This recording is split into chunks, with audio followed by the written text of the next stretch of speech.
Ano nyo nalaman na sila pala yun?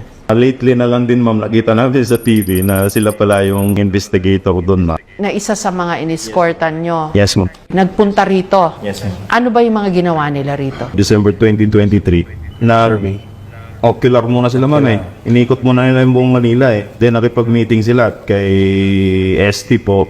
Code name po yan ni Sunny Trillanes. Then pumunta po ng townhouse. Nakipag-meeting din po siya doon kay boss po tsaka kay dating speaker. Pagkatapos nun ma'am, umuwi muna sila. Then bumalik sila 2024. Belnard, ikaw yung kasama nung nag-escort ng mga ICC, tama Yes, ba? narinig ko po na parang may paghandaan sila na pagbibigyan ng dollar. Sino raw? Ang narinig ko ICC. Paano mo nadugtong si Trillanes doon? Kami po yung nagsundo ng ICC sa Terminal 3. Then, ang direct contact po namin is si Senator Trillanes po. Codename niya ST. Nakita mo ba si Senator Trillanes? Yes po, nakita ko rin po. Na anong ginagawa? Nagmi-meeting po sila.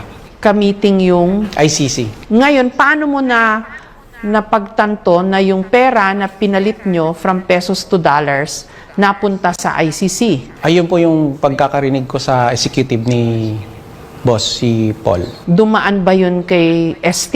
Kay Senator Trillanes? Malamang, yes po. Nakita mo o binigay nyo sa kanya yung maleta? Nasa dapat naman po, executive naman po yung nakakaalam po niyan, ma'am. Correction lang doon sa kwan ma'am. Foreigners po yung una naming narinig. Kalaunan laman namin ICC investigation. Sinong kumuha nito? Yung mga litrato? Ako ma'am, yan yung pag naglalakad-lakad sila ma'am sa Makati, sinusundan po namin kahit ayaw po nila. Sino to?